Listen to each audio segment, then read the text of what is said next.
चीन कर रहा है युद्धाभ्यास और भेज रहा है न्यूक्लियर बॉम्बर्स, ताइवान को धमका रहा है चीन।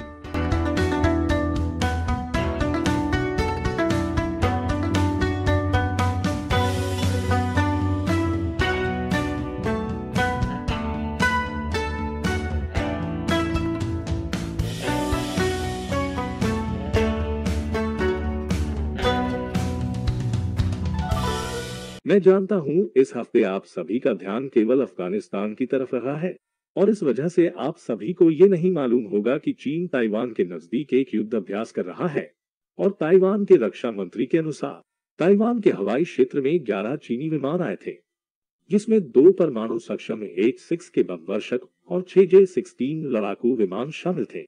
ताइवान की सुरक्षा योजना से परिचित एक वरिष्ठ अधिकारी ने रॉयटर्स को बताया कि चीन की वायुसेना ने कैप्चरिंग एयर सुप्रीमेसी ड्रिल की थी। अभ्यास यहीं कहीं ताइवान द्वीप और ताइवानी ततास द्वीप समूह के बीच हुआ। कुछ विमानों ने बाशी चैनल में भी प्रवेश किया, जो एक रणनीतिक पास है जो प्रशांत की ओर जाता है। ताइवान के हवाई क्षेत्र में सैन्य घुसपैठ के साथ चीन लगातार ताइवान को परेशान कर रहा है। ताइवान के एक वरिष्ठ अधिकारी ने रॉयटर्स को बताया कि ताइवान पर हवाई वर्चस्व हासिल करने के अलावा वे लगातार electronic recognition and electronic interference operation भी करते रहे हैं। ये कहने का एक शानदार तरीका है कि चीन ये जानने की कोशिश कर रहा है कि अमेरिका, जापानी और ताइवान की सेना कैसे कम्युनिकेट करती है, इसलिए चीन ट्रांसमिशन को रोक सकता है। इस तरह अमेरिका और जापान आक्रमण की स्थिति में ताइवान की सेना के साथ आसानी से समन्वय स्थापित करने में सक्षम नहीं होंगे। तो जाहिर है सवाल यह है कि अब लाइव फायर ड्रिल क्यों? ठीक है, पीएलए के इस बयान के अनुसार ऐसा इसलिए है क्योंकि अमेरिका और ताइवान की सेनाओं ने बार बार उकसाने में मिलीभगत की और गंभीर गलत संकेत भेजे। चीन की संप्रभुता का गंभीर उल्लंघन किया और ताइवान जल भूमध्य में शांति और स्थिरता को गंभीर रूप से कमजोर किया। ये कहने का एक शानदार तरीका है क्योंकि हमें ऐसा लगा। इस महीने की शुरुआत में बाइडेन प्रशासन ने ताइवान को हॉवित्जर आर्टिलरी सिस्टम सहित $750 मिलियन हथियारों की बिक्री को मंजूरी दी थी। ये ट्रंप प्रशासन के तहत ताइवान को बड़े पैमाने पर हथियारों की बिक्री का सिलसिला है। अकेले 2020 में यह $5 अरब हो गया। लेकिन इन अभ्यासों के समय का एक और संभावित कारण है। जैसा कि हमने इस सप्ताह की शुरुआत में चीन और तालिबान के बारे में एक प्रकरण में उल्लेख किया था। चीनी कम्युनिस्ट पार्टी अफगानिस्तान से अमेरिकी वापसी और तालिबान के लिए अफगान सेना के बाद के पतन का उपयोग ताइवान के लिए एक चेतावनी के रूप में कर रही है। ये मेरे पसंदीदा चीनी राज्य संचालित मीडिया ग्लोबल टाइम्स के इस संपादकीय में आया है। उन्होंने लिखा, अमेरिका द्वारा देश को छोड़ने के बाद अफगानिस्तान में स्थिति में अचानक परिवर्तन देखा गया और वाशिंगटन काबुल में बिगड़ते हालात के बावजूद बस चला गया। क्या ये ताइवान के भविष्य के भाग्य का किसी प्रकार का शगुन है?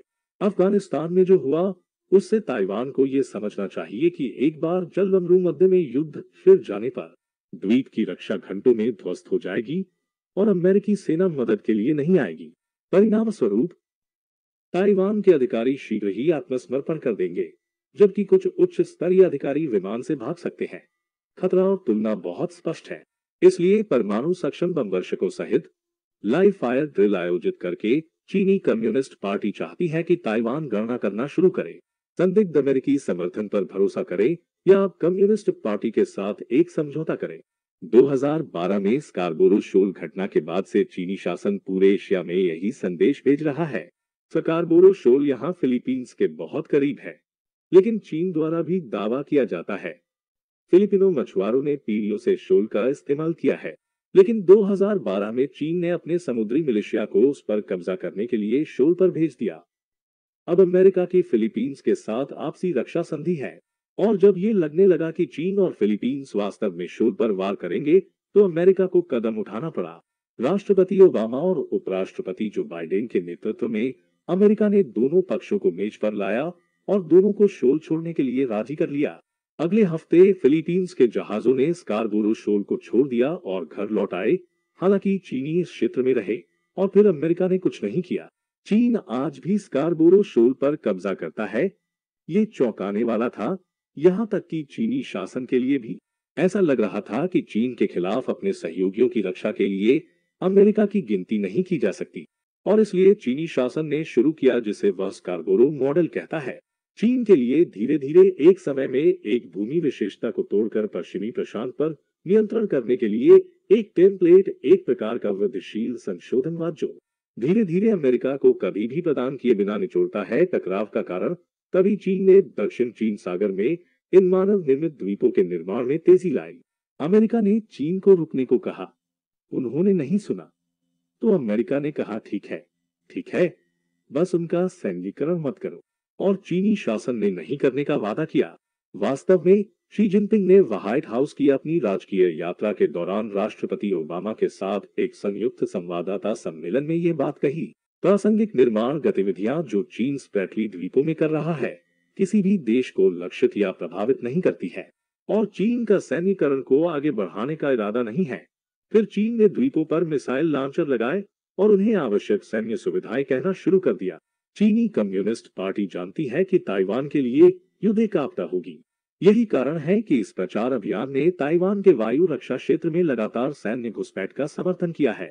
चीन ताइवान को समझाना चाहता है कि उसके जीतने की कोई उम्मीद नहीं है, इसलिए वे बिना किसी लड़ाई के आत्मसमर्पण कर देंगे, और ताइवान पर अमेरिका से स्पष्ट संदेश के बिना चीन का प्रचार काम कर सकता है। और अब समय आ गया है कि चाइना अनसेंसर्ड 50 सेंट आर्मी के एक सदस्य के एक प्रश्न का उत्तर दिया जाए, जो प्रशंसक हमारा समर्थन करते हैं, और चीनी कम्युनिस्ट पार्टी के बारे में सच्चाई को उजागर करने के हमारे प्रयासों के लिए क्राउड फंडिंग वेबसाइट पैट्रियन के माध्यम से योगदान करके। लोगन पूछते हैं, आपको क्या लगता है कि सीसीपी का अफगानिस्तान के इतनी जल्दी गिरने से क्या लेना देना था? ये एक बहुत अच्छा सवाल है लोगन। कुछ हफ्ते पहले चीनी अधिकारियों ने तालिबान नेताओं से मुलाकात की थी, और सीसीपी निश्चित रूप से अफगानिस्तान में अमेरिका की विफलता को एक प्रचार वरदान के रूप में इस्तेमाल कर रही है। जैसा कि मैंने पहले बात की थी, तालिबान चीनी शासन के लिए बहुत सारे अवसर प्रस्तुत करता है। यही वजह है कि अब तक वह अपना दूतावास खुला रख रहा है और चीनी नागरिकों को वापस नहीं बुला रहा है। और फिर यह है, देश के विदेश मंत्रालय ने कहा कि चीन बोली के लिए तैयार है कि तालिबान के साथ मैत्रीपूर्ण और सहयोगी संबंध।